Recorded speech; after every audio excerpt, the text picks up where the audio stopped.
Él es presidente del Instituto de Asistencia en Investigaciones Ecológicas. Buenas tardes. ¿Qué tal? Buenas tardes. Buenas tardes. Hablemos de este tema justo de los plásticos de un solo uso y bueno, sabemos que había una propuesta de dictamen allá en la Comisión de Medio Ambiente en el Senado de la República. Parece ser que está detenido, si no, bueno, pues sáqueme del error.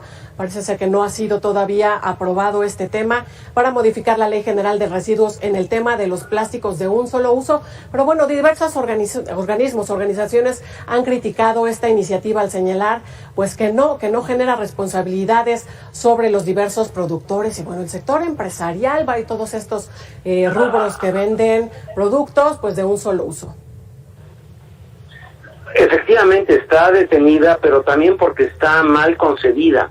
Todo lo que tenga que ver en la cuestión de los plásticos, estos polímeros sintéticos, debe de referirse a la disposición final adecuada.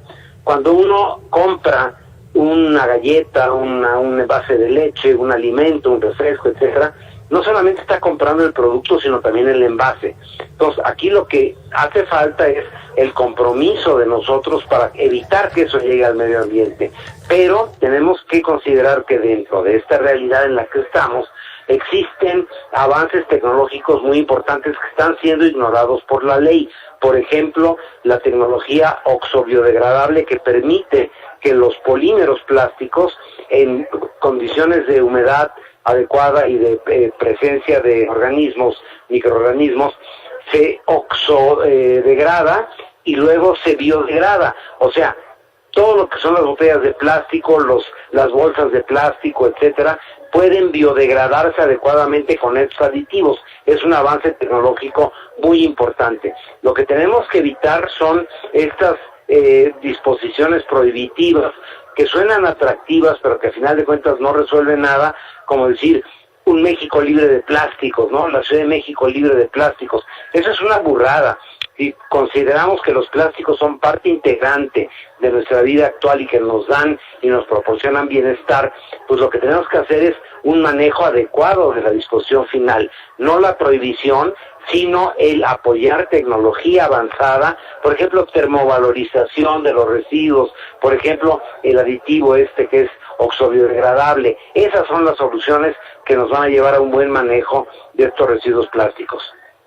Entonces no se estaba contemplando dentro de estas modificaciones a la ley y por eso está detenido el tema ya en el Senado.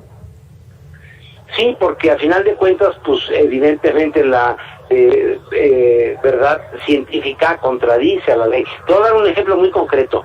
Se considera un plástico de un solo uso a las bolsas de plástico que nos dan en los mercados populares, en las misceláneas, en los supermercados, ¿no? Son plásticos de un solo uso. Error de los errores.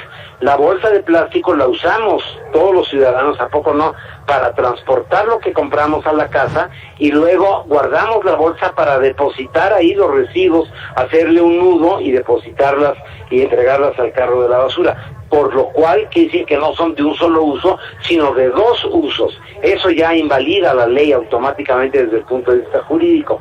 Por otro lado, si se tienen estos aditivos, por ejemplo, oxobiodegradable, las bolsas de plástico dejan de ser un problema que vayan a dar a los océanos, etcétera, porque se van a biodegradar en un tiempo programado de acuerdo a la vida útil, ¿no? Al ciclo de vida del producto. Entonces, aquí hay muchas cosas que no se tomaron en cuenta.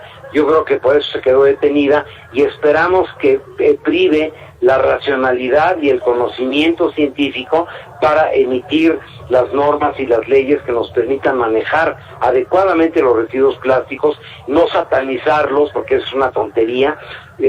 Hay una gran cantidad de usos. Yo no podría estar hablando contigo ahorita con mi teléfono celular, ni tú recibir a través de las ondas hertzianas en tu emisor este programa si no fuera por los plásticos.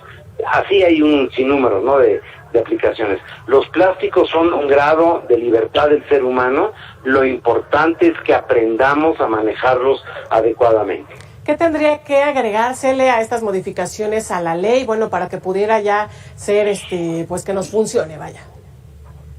Bueno, pues precisamente el exentar de las prohibiciones a las películas, los envases plásticos que tengan ese tipo de aditivos, que tengan incorporada una tecnología avanzada para su incorporación a la naturaleza, que se pongan incentivos para la recolección y el uso adecuado. Existen iniciativas ya muy buenas en México, por ejemplo, hay una que se llama ECOSE, que es de una asociación no lucrativa, que acopia y recoge los residuos plásticos precisamente para llevarlos a el reciclaje, y tienen una plataforma educativa para maestros para entender lo que es el manejo de los plásticos, verdaderamente única en Latinoamérica. Entonces, apoyar esas iniciativas en vez de estar satanizando y prohibiendo las cosas.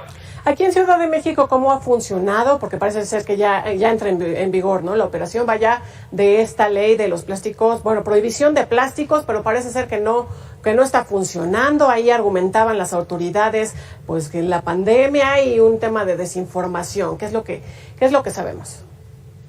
Pues que no está funcionando, porque estas leyes prohibitivas a final de cuentas son letra muerta, porque no están respondiendo a una realidad específica, ¿no?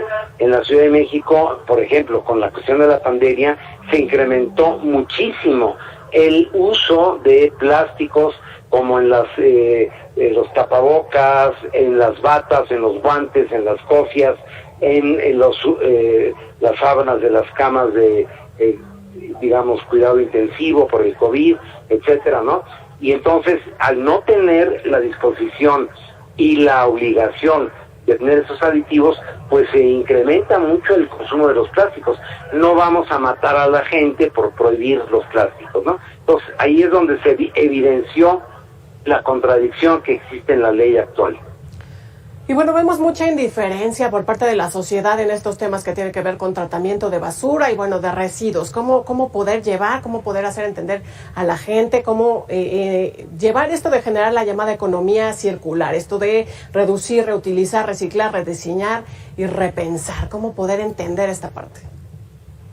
Pues una responsabilidad importante la tenemos nosotros en los medios, de que instruyamos, que informemos, que explicitemos a la gente cuáles son los mecanismos para manejar adecuadamente los plásticos. Por ejemplo, el evitar el que se descarten en una forma indiscriminada al medio ambiente, el separar la basura, el impulsar el reciclaje, el obligar a las autoridades a que avancen en la cuestión de tecnología, como es la termovalorización, como son estos aditivos que se le ponen a los plásticos, como ya sucede en muchas sociedades avanzadas, para evitar la contaminación del medio ambiente. Bueno, pues es el químico Luis Manuel Guerra, presidente del Instituto de Asistencia e Investigaciones Ecológicas. Gracias por estar con nosotros en Mega Noticias. Al contrario. Buenas tardes. Participe con nosotros con este tema, @meganoticiasTVC, ya conoce nuestras redes sociales.